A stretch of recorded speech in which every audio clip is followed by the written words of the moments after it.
그래서 먼저 기초 입문서 과정에서 기초 용어부터 기본을 잡으시면서 나가도록 하겠습니다. 자, 그런데 이 기초 용어에서도 의외적으로 시험에 자주 출제가 됩니다. 그래서 기초 용어도 정확히 학습을 해 두시기 바랍니다. 그래서 먼저 이 공동주택 시설개론 과목은 크게 이 두 파트로 나누어지게 되는데,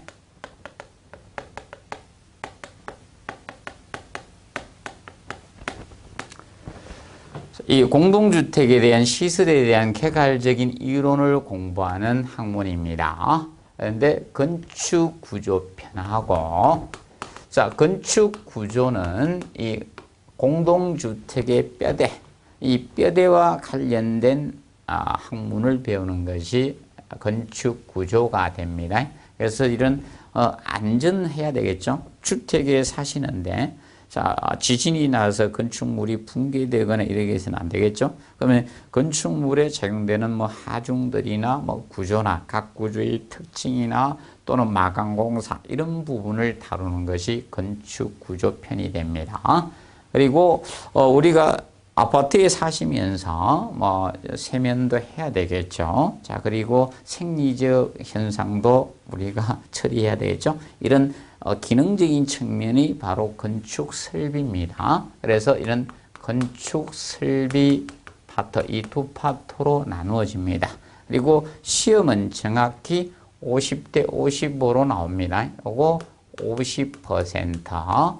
그래서 이 40문제 중에 20문제가 기출이 되고요. 그리고 건축 설비 50%에서 자, 20문제 정확히 출제됩니다. 뭐 시험 공고에서는 뭐 50% 내외가 출제된다 이렇게 공고하고 있지만 현재까지 정확히 20문제씩 출제가 되었습니다. 자, 그리고 공동주택 시설 개론 과목은 나중에 2차에서도 기출이 됩니다. 특히 건축 설비 편이 2차 시험에 좀 많은 문항을 차지합니다. 그리고 건축 구조 편에서는 장기 수선 계획과 관련된 기본적인 마감 공사들이 간혹가다 출제되는 경향이 있다라고 보시면 되겠습니다. 그래서 이 두 파트로 이렇게 나누어지고 있습니다. 그래서 먼저 첫째 파트인 건축 구조 파트의 기초 용어부터 정리하도록 하겠습니다. 그래서 페이지 6페이지에 보시면 입문서. 자, 그래서 이 총론 파트가 나오고 있죠. 총론. 건축 구조의 총론 파트의 용어를 보도록 하겠습니다. 그래서 먼저 1번에 건축물에 대해서 정의를 내려놨습니다. 건축물. 자, 인간이 인공을 가해서 만든 피조물을 전부 다 공작물이라고 하는데 그 공작물 중에 건축물의 정의를 내려놔야 되겠죠. 무조건 인간이 인공을 가해서 만들었다고 해서 다 건축물이 될 수는 없겠죠. 그래서 이 건축물의 규정을 우리가 법에서 정의를 내릴 수밖에 없습니다. 그래서 건축물은 기본적으로 이것이 건축물이 된다는 겁니다. 자, 토지에 정착이 돼야 된다는 겁니다. 건물이 되기 위해서는 자, 이 토지의 정착 여부가 중요하게 됩니다. 정착을 해야 돼요. 그래서 예를 들어서 이동식 주택, 모빌하우스 같은 것은 대지에, 땅에, 토지에 정착이 되지 않았기 때문에 현행 우리나라에서는 건축물로 분류하지를 않습니다. 그래서 토지에 정착을 하면서 자, 기본적으로 정착하는 공작물 중 지붕이 있어야 됩니다. 우리나라에서는 이 지붕이 필수적입니다. 우리나라는 일정량의 강우량이 많기 때문에 이 지붕이 필수적입니다. 지붕이 있으면서 여기에 기둥 또는 벽이 있으면 건축물로 보겠다는 겁니다. 이 수직부재는 기둥이나 오알, 벽 둘 중에 하나만 있으면 건축물로 보겠다는 겁니다. 그래서 건축물에 대한 정의를 먼저 이것이 건축물이라고 규정을 하고 있다는 겁니다. 그러면 예를 들어서 이겁니다. 이 세 가지가 다 있어도 되고, 지붕과 기둥이 있어도 되고, 지붕과 벽이 있어도 건축물로 보겠다는 겁니다. 자, 그런데 만약에 지붕 없이 기둥이나 벽을 외부만 돌려놓게 되면 이것은 건축물로 보지 않고 일반 공작물로 보겠다는 겁니다. 그래서 이것을 건축물로 보겠다.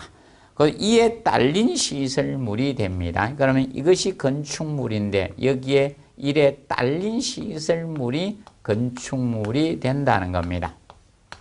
딸린 시설물적인 측면. 그러면 딸린 시설물이 대표적으로 무엇이 있는가 하면, 자, 우리가 남들이 우리 집에 들어온 것을 방지하기 담장을 설치할 수 있겠죠? 담장을 설치하고 그 다음에 거기에 대한 대문을 설치할 것이다. 그러면 이겁니다. 건축물에 딸린 담장이나 대문은 건축물로 보겠다는 겁니다. 자, 그런데 이것은 건축물이 아닙니다.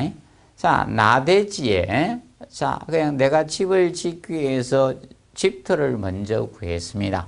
나대지 상태에다가 내가 땅을 사놨는데 다른 사람들이 여기 와서 주차장을 만들어 놓는지, 또는 막 항상 뭐 반려동물들 들고 와서 개 이런 거 들고 와서 이게 다 똥 누고 가고 그러니까 기분이 나빠서 내가 이렇게 담장을 치겠다는 겁니다. 이렇게 담장을 축조했습니다. 자, 이래 나대지에 담장을 축조하는 것, 이것은 건축물로 보지 않습니다. 이것은 공작물에 해당이 됩니다. 그래서 다른 법률에 적용받지 않고 여러분들이 담장을 축조하는 행위는 2m 이하로 축조하면 다른 법령에 저촉을 받지 않습니다. 자유롭게 할 수가 있습니다. 만약에 여러분들이 2m를 넘는 담장을 치면 국토계획법에 의해서, 자, 바로 이 개발행위 허가를 받고 우리가 축조를 해야 됩니다. 그렇기 때문에 2m 이하로 담장을 축조하게 되면 그냥 자유롭게 할 수 있는 행위가 됩니다. 자, 그리고 지하나 고가의 공작물에 설치하는, 이것이 건축물이고, 지하 또는 고가에 설치하는, 그럼 예를 들어서 이런 것들이 해당됩니다. 이런 도시의 지하 상가들이 많죠. 그래서 점포나 이런 사무소와 같은, 그래서 이런 지하 상가나 이런 것들이 지하에 설치되는 이런 점포라든지 사무소나 등등 이런 공연장이나 이런 것들이 여기에 건축물에 해당이 된다는 겁니다. 그런데 이것은 주의할 점이 이겁니다. 지하의 점포나 이런 사무소 같은 것들은 대지 지분율은 없습니다. 우리나라는 입체적 대지 토지를 정하지 않고요, 평면적으로 하기 때문에 보통 도로 밑부분에 지하 상가들이 많이 들어와 있습니다. 그래서 권리를 30년 보통 설정을 해 놓은 거죠. 그래서 건물에 대한 등기는 있지만 토지에 대한 등기는 없습니다. 그래서 이거는 권리를 잘 보셔야 돼요. 몇 년 남았는지. 그래서 이것도 건축물로 보겠다는 겁니다. 알아두시고 가장 간단히 한번 봐두시기 바랍니다.